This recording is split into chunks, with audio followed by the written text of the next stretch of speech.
तो भाई अब मैं आपको बताने जा रहा हूँ कि जो एससीसी होती है, क्या एससीसी में कण का योगदान कितना होता है। अब ध्यान से देखना भाई। देखो एससीसी में मैंने कल भी बताया था आपको, ये दिख रही हो, ये संरचना आपको दिख रही होगी एससीसी की, ये दिख रही है ना। क्या होता है एससीसी में, देखो 4 अणु तो ऊपर है और 4 अणु ही नीचे हैं। 4 अणु ऊपर है, 4 अणु नीचे हैं। देखो इसके भाई केंद्र को पकड़ा था, तभी तो इस संरचना को बनाया, सिंप्लीफाई करके इस संरचना को बनाया था हमने। अगर मैं बात करूँ, देखो इस जो कण है, ये कण है, ये सर्कल, आप किसी भी कण को पकड़ लो। मान लो मैंने इस कण को पकड़ लिया, ठीक है, ये दिख रहा होगा आपको, इस कण को पकड़ लिया। अगर अब मैं देखूं इस यूनिट सेल के अंदर इस कण का कितना भाग है अंदर, आप ध्यान से देखोगे तो देखो ये जो हिस्सा है भाई, ये हिस्सा क्या है, बाहर है इसके, दिख रहा होगा आपको। अब देखो आप अगर ऐसे नहीं समझ पा रहे हैं तो अगर मैं ऐसे समझाना चाहूँ भाई, और देखो आप जैसे अगर तो आप इस स्ट्रक्चर को पकड़ो, ठीक है, इस स्ट्रक्चर में आपको दिख रहा होगा, ठीक है, जैसे इस स्ट्रक्चर में आप किसी भी अणु को पकड़ लो, ये तो स्ट्रक्चर क्लियर नहीं है, आप देखो इसमें देखो, ठीक है। जैसे अगर मैं आपको समझाना चाहूँ तो जैसे आप भाई आप इमेजिनरी करना, क्योंकि इमेजिन से ही आपको ये समझ में आएगा ये चीज़ क्या है। जैसे इस कण की अगर मैं बात करूँ, इस कण में भाई ये कितने होते हैं, जैसे मैंने बताया था एक कोष्ठक में, इसमें देखो कितने थे भाई, देखो एक ये था, इसके एक पीछे वाला, एक ये 4 तो ऊपर हैं, 4 घन ऊपर हैं। क्योंकि हम जो बात कर रहे हैं अब 7 क्रिस्टल तंत्रों के बारे में पढ़ा था मैंने। 7 क्रिस्टल तंत्रों में जो हम आगे पढ़ने वाले हैं वो किसके बारे में पढ़ने वाले हैं, ओनली घनी, भाई घनी संरचना के बारे में तो पढ़ने वाले हैं। घनी के अंदर ही हम एससीसी, बीसीसी और एफसीसी इसके बारे में पढ़ने वाले हैं। तो घनी के अंदर पढ़ने वाले हैं हम भाई। तो देखो मैंने कल बताया था क्रिस्टल जालक में देखो ये घनी स्ट्रक्चर है। इस घनी में देखो एक ये रहा, ये 2 3 यार कितने यूनिट सेल है भाई, देखो 4 तो आपको यूनिट सेल ऊपर दिख रही होंगी और 4 यूनिट सेल नीचे हैं। अब मान लो आप कल्पना इमेजिन करो कि 4 कमरे तो ऊपर हैं, ठीक है, और 4 कमरे नीचे हैं। तो आप इस भाई 4 कमरे जो ऊपर हैं और 4 कमरे जो नीचे हैं उसके बीच में आप अगर एक कण को रख दें, जैसे एग्जाम्पल अगर समझाना चाहूँ, जैसे भाई देखो ये ऐसे इसके समान ही, देखो इससे समझना, ठीक है। जैसे देखो एक ये कण है, एक ये है भाई, एक कमरा समझ लो इसे, एक कमरा, ठीक है, एक कमरा ये है, एक कमरा यहाँ पर होगा, एक इसके साइड में, एक इसके पीछे और एक इसके सामने। 4 कमरे मान लो इसके सामने, एक इधर हो गया, एक इधर, एक पीछे इसके 4 कमरे, और 4 कमरे इसके जस्ट ऊपर है। अगर मैं इसके बीच में मान लो यहाँ पर एक कण रख दूंगा तो क्या होगा, वो भाई कितने भागों में बढ़ जाएगा, या तो 4 तो नीचे बढ़ जाएगा वो। अगर इसकी बात करें देखो ये भाई 4 तो ऊपर, अगर देखें यहाँ पर देखो इसको समझना, ठीक है। अगर मैं बात करूँ कि ये जो कण है आपको दिख रहा होगा, ये कण देखो, ये कण दिख रहा है, ये कण। अगर मैं बात करूँ कि ये कण कितने भागों में बढ़ जाएगा, देखो एक तो इस वाले में भाई जो देखो ये दिख रहा है, कुछ हिस्सा तो इसके अंतर्गत होगा फर्स्ट, और देखो कुछ हिस्सा इसका देखो इसके अंतर्गत होगा, इसके नीचे, इसके जो दिख रहा होगा आपको, ये एक इसके नीचे होगा, एक इसमें होगा, और देखो एक भाई 2 यहाँ पर है तो 2 इसके ऊपर होंगे, ठीक है। 4 देखो 4 तो यहाँ पर इसमें बढ़ जाएगा, 4 इधर होंगे उनमें बढ़ जाएगा। अगर मैं आपको बताना चाहूँ तो बस यही कहना चाहूँगा कि ये कितने भागों में बढ़ जाएगा भाई, ये 8 भागों में बढ़ जाएगा। अगर आप देखोगे, अगर हम जैसे अगर क्लियर करें कौन से स्ट्रक्चर से, फोन ले मुकुल जी ने, 1 मिनट रुक जाए। देखो भाई अगर मैं आपको समझाना चाहूँ, ठीक है, तो देखो अगर मैं आपको समझाना चाहूँ तो आप देखो इस आइटम को पकड़ लो भाई, आपको दिख रहा होगा जो स्टार बन रहा है, ये कौन सा कलर है, आप कुछ ही समझ लो, बैगनी कलर दिख रहा है आपको, बैगनी कलर का दिख रहा है जो स्ट्रक्चर दिख रहा होगा, देखो आपको ये बैगनी कलर का स्ट्रक्चर दिख रहा है, इसको पकड़ो, देखो इसको, इस आइटम को पकड़ लो, पकड़ लिया। अब देखो इस आइटम को देखो ये कितने पार्टों में बढ़ चुका है, तो देखो इसमें संख्या भी लिख रही है कितने पार्टों में बढ़ चुका है। देखो एक तो आपके इसमें जा चुका है, ये दूसरा ये है, तीसरा ये देखो, चौथा ये, पाँचवा ये, 6, कितने सेंटरों में बढ़ चुका है, देखो ये 6। यानी कि अगर मैं आपको देखो दोबारा समझाना चाहूँ, तो जाने देखो भाई अगर किसी भी विजुअल से आपको क्लियर नहीं हुआ था, इस विजुअल को देखो, इससे आपको 100% क्लियर हो जाएगा अगर आप कंसंट्रेट के साथ देखते हैं। देखो ध्यान से देखना, आप इस पॉइंट को पकड़ो, आपको देखो अगर मैं समझना चाहूँ, देखो ये दिख रहा है आपको, ये जो दिख रहा है देखो ये वाला, इस अणु को पकड़ के देखो, इस अणु को, ठीक है। अब आप इस अणु को पकड़ोगे, देखो जैसे मैंने इसको कर दिया ऐसे, दिख रहा है ये अणु, इस अणु को पकड़ोगे तो इस अणु को देखो कितने पार्टों में बढ़ चुका है। तो देखो अगर मैं आपको बताना चाहूँ तो देखो एक तो ये जो ज़्यादा वो हो रहा है, ठीक है, डार्क हो रहा है, एक तो इसमें है ये फर्स्ट, एक इसके पीछे भी होगा भाई, एक इसके पीछे होगा, तो दो पार्टों में बढ़ चुका है। अब देखना ध्यान से, एक इसके ऊपर होगा जस्ट 3, और देखो जो इसके साइड में था उसके ऊपर भी होगा एक, तो कितने पार्टों में बढ़ चुका है इस साइड में, 4, इसका मतलब 4 इस साइड में ये, तो देखो 4 इस साइड में कितने पार्टों में बढ़ चुका है ये बताओ, यानी 8 में बढ़ चुका है। तो मैं कह सकता हूँ जो एक कण ले लूँ मैं भाई एससीसी का, अगर मैंने मान लो इस कण को उठा लिया, कण का मतलब समझ गए ना, अगर हम सिमिलर रूप में लिखें तो भाई ये होता क्या है, वैसे ये होता है एक अवयवी कण का केंद्रक, पर लेकिन हम अवयवी कण मानकर चलते हैं, ठीक है। इमेजिन करते हैं कि ये एक अवयवी कण है। देखो ये अवयवी कण कितने पार्टों में बढ़ चुका है, मैं आपको क्लियर कर रहा हूँ। देखो एक तो भाई इधर में 4, 4 इधर में, यानी 8 पार्टों में बढ़ चुका है ये। तो इसका मतलब इसका जो योगदान है, अगर मैं बात करूँ एक यूनिट सेल में कितना होगा, 1/8 होगा। अगर क्लियर करूँ, जैसे कितना एक अवयवी कण का कितने पार्ट में बढ़ चुका है, 8 में। जब एक अवयवी कण 8 में बढ़ चुका है, अगर मैं बात करूँ कि एक यूनिट सेल की बात करूँ, 8 यूनिट सेलों में तो 8 बार इसका योगदान है। अगर एक यूनिट सेल निकालेंगे तो 1/8 हो जाएगा, 1/8 हो जाएगा ना। अगर मैं बात करूँ इस कण का योगदान कितना है यूनिट सेल में, SCC में, तो 1/8 होगा। क्लियर है यहाँ तक, 1/8 होगा। अब देखो हम इसमें अवयवी कणों की संख्या निकालते हैं SCC में। बस आपको देखो मैं यही समझना चाह रहा था कि जो SCC में एक अवयवी कण लेते हैं हम, ठीक है, तो उसका योगदान कितना होता है एक यूनिट सेल में। तो एक यूनिट सेल के अंतर्गत उसका कितना योगदान होता है, 1/8, ठीक है। क्लियर हो चुका होगा, क्योंकि 4 तो नीचे 4 ही यूपर होते हैं, ठीक है। तो कितने में योगदान हो जाएगा उसका, 1/8, यानी 8 यूनिट सेलों में उसका योगदान होता है। एक कण का किसमें में होता है, 8 यूनिट सेलों में। अगर हम एक यूनिट सेल की जैसे समझाऊं, एक अवयवी कण का, यानी एक अवयवी कण का योगदान कैसे अगर बात करूं, देखो 8 यूनिट सेल में होता है एक अवयवी कण का, 8 यूनिट सेल में होता है एक अवयवी कण। अगर मैं बात करूं कि एक यूनिट सेल की 1 यूनिट सेल, तो 1 यूनिट सेल की बात करूंगा तो कितना हो जाएगा, 1/8 हो जाएगा, नहीं हो जाएगा बताओ। कह सकता हूं कि एक यूनिट सेल का योगदान कितना होगा, 1/8 होगा। तो बस इसी को समझना चाह रहा था, इसी को आप क्लियर हो चुका होगा। अब देखो नेक्स्ट निकालते हैं इसमें कणों की संख्या SCC में। देखो भाई चिंता है, देखो भाई आपको दिख रहा होगा, देखो दोबारा मैं आपको समझना चाहूँ, ये आपको अवयवी कण दिख रहा है, ये देखो मैंने जो जूम किया है, ये दिख रहा है, ये वाला अवयवी कण है। देखो ये वाला अवयवी कण है। देखो भाई अगर मैं बात कर रहा था क्या, कितना योगदान निकला एक अवयवी कण का, 1/8। देखो भाई कितने कण है इसमें बताओ, कितने कण है, 8 है ना। और जब हम 1/8 प्लस 1/8 कितनी बार जोड़ेंगे, 8 टाइम बार जोड़ेंगे तो कितना हो जाएगा बताओ, 1 2 3 4 5 और ये 6 हो गया, ये आपका 7। अब ये देखो 8, ये देखो 8 है। अब इन सबको जोड़कर कितना आ जाएगा बताओ, 1। तो अब ये भी कट कितना है, 1। अब ये 1/8 पार्टों में बटेगा, तभी तो ये एक कण मिलेगा। तो ऐसे भी आप समझ सकते हैं, ठीक है। अब देखो मैं निकालता हूँ इसमें कणों की संख्या, यानी SCC में कणों की संख्या। तो हेडिंग डालिए आप, SCC में कणों की संख्या।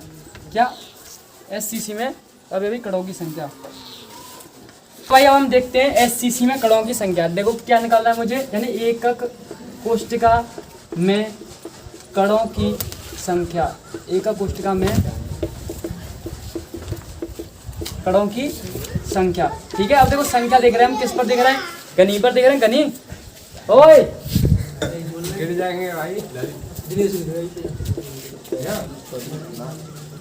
कैसे, देखो हम देख रहे हैं एकक कोष्टिका, यानी किस में देख रहे हैं, SCC में कणों की संख्या ज्ञात कर रहे हैं। जो भाई हम गनी के बारे में पढ़े, मैंने बताया था आपको कितने क्रिस्टल तंत्र होते हैं, 7 क्रिस्टल तंत्रों में सबसे ज्यादा सम्मिलित कौन सा होता है, गनी है। तो उसके बारे में बात होगी। अब गनी के हम पढ़ रहे हैं 3 प्रकार, SCC, FCC, BCC, जिसमें SCC में हम कणों की संख्या देख रहे हैं। देखो SCC में जब मैं कणों की संख्या देखूंगा तो देखो SCC में पहले तो देखते हैं हम SCC में किनारों पर कणों की संख्या कितनी है। SCC में किनारों पर कणों की संख्या बताओ कितनी है भाई। SCC में किनारों पर कणों की संख्या कितनी है, 4 8 1 2 3 4 5 6 7 8। देखो 1 2 3 4 5 6 7 8 कितने हैं, 8। SCC में किनारों पर कणों की संख्या 8। अब देखो अब निकालते हैं SCC में कुल कणों की संख्या। SCC में कुल कणों की संख्या, देखो SCC में जब मैं कुल कणों की संख्या निकालूंगा तो क्या होगा भाई, किनारों पर कणों की संख्या इनटू एक कण का योगदान है। एक कण का योगदान कितना है, तो देखो किनारों पर कण कितने हैं, 8, और हम क्या करें, एक कणों का योगदान, एक कण का योगदान। अब मैंने भाई इतनी देर से मैं आपको देखो SCC में हम कुल कणों की संख्या याद कर रहे थे, जिसमें देखो 8 तो कितने भाई किनारों पर कणों हैं, और उसमें एक कण का योगदान मैं आपको इतनी देर से समझाने की कोशिश कर रहा था। कितना था एक कण पर योगदान, कितना निकला था, 1/8 सभी को मिलाकर एक कण बना था। तो 1/8 कण का योगदान कितना है, 1/8। तो 8 इंटू क्या लिख सकता हूँ मैं, 1/8। ये से कैंसिल आउट, कितना बचेगा, 1। यानी SCC में अगर मैं कुल कणों की संख्या की बात करूँ तो कितना होगा, 1 होगा। अगर देखो मैं किसकी बात कर रहा हूँ, मैं तो इस चीज़ की बात कर रहा हूँ, इसकी भाई ये स्ट्रक्चर था, इससे देखो ये हमने सिंपलीफाई करके लिखा। अब जो मेन स्ट्रक्चर है, जितना हिस्सा है, यानी एक यूनिट सेल के अंतर्गत कितना जो कण है इनका योगदान आता है, वो देखो ये दिखाता है। देखो हम इस चीज़ को ज्ञात कर रहे थे, एक कण का योगदान इसके अंतर्गत कितना है, इसको SCC के अंतर्गत अब देखो ये स्ट्रक्चर है, इस स्ट्रक्चर में जितना भी ये कण है ना, इस कण का योगदान निकाला है हमने एक कण। इस अगर पूरे कणों को अगर मिलाया जाए तो वो एक कण मिलेंगे, इन सभी कणों को मिला करके, ठीक है। इसको निकाला हमने, यानी जो बाहर था भाई देखो ये इसका हिस्सा इतना ही तो आ रहा था, इतना हिस्सा इसके अंदर था, इस यूनिट सेल के अंदर था और सब हिस्सा बाहर था, तो इसको निकाला है एक कण, ठीक। तो देखो हमने निकाल दिया एससीसी में कणों की संख्या कितनी निकली है, 1। अब देखो हम देखते हैं बीसीसी में कणों की संख्या। अब बात करते हैं बीसीसी में कणों का योगदान। अब देखो बीसीसी में कणों के योगदान की बात करूं तो ये बहुत ही आपको सिंपल लगेगा, क्योंकि एससीसी को समझाना थोड़ा सा मुश्किल होता है। देखो बीसीसी क्यों आसान लगेगा, देखो बीसीसी अगर मैं आपको समझाना चाहूँ तो देखो आपको देख रहे होंगे वही सेम 8, तो इन पर कण का योगदान तो मैं बता चुका पहले, एक कण का योगदान होगा इन पर, यानी जो किनारों पर जो कण है इनका योगदान कितना है, 1। अब देखो इसमें जो ये कण है ये, इसको देखो ध्यान से, ये कण दिख रहा होगा आपको, ये कण देखो ये इस यूनिट सेल में पूरा है। अगर जैसे आप समझोगे ऐसे कोई एक कमरा है, ठीक है, अगर मैं कमरे के अंदर एक इस कण को रख दूं तो वो जो कण होगा वो कमरे के पूरे अंदर होगा या कमरे से बाहर भी होगा। भाई अगर हम जो रख रहे हैं तो वो कमरे के अंदर ही होगा, तो कमरे के अंदर होगा, तो अगर मैं बात करूँ उस कमरे के अंदर कितनी कण हो गई भाई, एक तो ये पूरा है, इसकी बात करूँ देखो ये पूरा दिख रहा होगा आपको, देखो ये जो है पूरा इसके अंदर या पूरी यूनिट सेल के अंदर है, देखो ये बात जो कण है ये दिख रहा होगा, ये पूरी यूनिट सेल में एक, और एक तो ये कण हो गया आपका, देखो ये रहा एक कण ये दिख रहा है बीच में, और एक कण इनको मिलाकर बन रहा है, क्योंकि हम पहले निकाल चुके हैं एससीसी में जो कोनों पर कण का योगदान कितना होता है, 1 होता है, और एक इसमें पूरा पहले से होता है बीसीसी में, तभी तो इसका नाम रखा है बॉडी। बॉडी में पाया जाता है एक कण इसमें, ठीक है। तो एक कण ये और एक कण ये, कितने कण हो सकते हैं इसमें, 2, हम वैसे निकाल सकते हैं। अब देखो थोड़ी सी डिटेल्स के अनुसार देखते हैं इसे, यानी बीसीसी में कणों की संख्या देखें, देखो बीसीसी में कणों की संख्या, ठीक है, बीसीसी में कणों की संख्या देखते हैं। देखो बीसीसी में कणों की संख्या के अनुसार पहले देखते हैं हम किनारों पर कणों की संख्या कितनी है इस पर, यानी बीसीसी में किनारों पर कण, किनारों पर कण कितने बताओ भाई, 8। किनारों पर कण कितने, 8। अगर मैं बात करूं किनारों पर कण का योगदान कितना है, किनारों पर कण का योगदान, कण का योगदान कितना है, यानी 1/8 × 8, क्योंकि एक कण का योगदान और इतने कितने कण है, 8, तो कितना निकला 1, ठीक है। किनारों पर, यानी मैं बात कर रहा हूँ अभी बीसीसी में किनारों पर कण के योगदान की बात कर रहा हूँ, बीसीसी में किनारों पर कण का योगदान कितना है, 1। अब चलते हैं नेक्स्ट क्या है जो बॉडी में, ठीक है। अब मैं बात करूँ यानी बीसीसी में सेंट्रल में कणों की संख्या, सेंट्रल में कण की संख्या लिख लो, सेंट्रल में कण कितना है आपका, 1। बीसीसी में सेंट्रल में कण कितना है, 1 है। तो मैं कहूँ कि बीसीसी में कुल कणों की संख्या, कुल कणों की संख्या, तो देखो कुल कणों की संख्या की बात करेंगे हम तो क्या होगा, किनारों पर कण, किनारों पर कणों की संख्या, कणों की संख्या प्लस सेंट्रल में, ठीक है, सेंट्रल में कण। अब देखो किनारों पर कणों की संख्या 1 कितनी थी, सेंट्रल में कितना है, 1, टोटल मिला कितना हो गया, कितना हो गया, 2। तो हम क्या कह सकते हैं बीसीसी में कुल कण कितने होते हैं, 2। अब बात करेंगे एफसीसी की, तो भाई अब हम नेक्स्ट देखने वाले हैं किसमें, एफसीसी में कणों की संख्या। देखो एफसीसी में जब हम कणों की संख्या देखेंगे तो आपको ध्यान से देखना क्या होता है इसमें। मैं आपको पहले ही बता चुका हूँ कि देखो 8 तो कण इसके भाई किनारों पर होते हैं, 1 2 3 4 + 4 8 हो गए। अब क्या होता है इसमें, देखो एक कण यहाँ पर होता है, एक यहाँ पर होता है, 2 कण यहाँ पर होते हैं, 2 कण यहाँ पर, 4 कितने हो गए, 6 कण हो गए। अब देखो इसमें जो कण होता है भाई, ये कण होता है, इसमें जो फेसों पर जो कण होते हैं ना, उसका जो योगदान होता है वो आधा होता है। कैसे होता है, जैसे अगर मैं आपसे बात करूँ, जैसे अगर एग्जाम्पल के तौर पर जैसे ये है, ठीक है। अब देखो जब मैं यहाँ पर कण को रख दूँ, ठीक है, इस पर कण को रखूँगा तो जो आधा कण तो इसके अंदर होता है इसमें, जैसे देखो आपको दिख रहा होगा ये दिख रहा है, आधे कण का योगदान तो इसके अंदर है, आधा कण बाहर होता है, जैसे इसके समान, जिसमें इसमें कण का योगदान कितना था, 1/2। और इसमें जो फेसों पर होता है, इसमें एफसीसी में जो फेसों पर कण का योगदान होता है वो आधा होता है, 1/2 हिस्सा। जैसे एग्जाम्पल के द्वारा, जैसे देखो ये इंक की डिब्बी है ये, ठीक है, और देखो इंक की डिब्बी जैसे ऐसे होती है, फेस समझ लो एक फेस, देखो आधा तो इसके अंतर्गत है भाई, इसके अंदर है, ये हो गई, आधा इसके बाहर है, तो कितना हिस्सा हो गया, आधा तो इसका बाहर हो गया, आधा इसका बाहर हो गया। जैसे अगर मैं बात करूं एक कमरे के अंदर दो कमरों के अंदर एक कण है, 2 कमरे 1 कण, तो आप मैं आपसे कहूँ फिर जैसे इन कणों को आप कैसे व्यवस्थित करोगे 2 कमरों में, तो आप कह सकते हैं कि 1/2 एक कमरे में होगा, 1/2 एक कमरे में, दोनों मिला करके एक कण बन जाएगा। ये तो कहोगे ना, 1/2 एक कमरे में होगा कण और 1/2 एक कमरे में होगा, मिला करके बन जाएगा कितना, 1 कण बन जाएगा। तो सेम कंडीशन ऐसी होती है इसमें, जो फेस पर जो कण होते हैं आधा हिस्सा तो इसमें यूनिट सेल में होता है और आधा बाहर होता है। और हम बात किसी कर रहे हैं, ओनली यूनिट सेल के अंदर वाले की बात कर रहे हैं। तो देखो अब देखो ध्यान से, ठीक है, किस पर बात कर रहा हूँ, फेस पर। देखो अब बात कर रहे हैं हम एफसीसी में फेस पर कणों की संख्या। अब मैं पहले बता चुका हूँ कि एफसीसी में फेसों पर कणों की संख्या कितनी होती है, 6 होती है। अब हम देखें कणों, एफसीसी में फेसों पर कणों की संख्या तो इतनी है। अब देखो एफसीसी में फेस पर कण का योगदान कितना है, फेस पर कण का योगदान।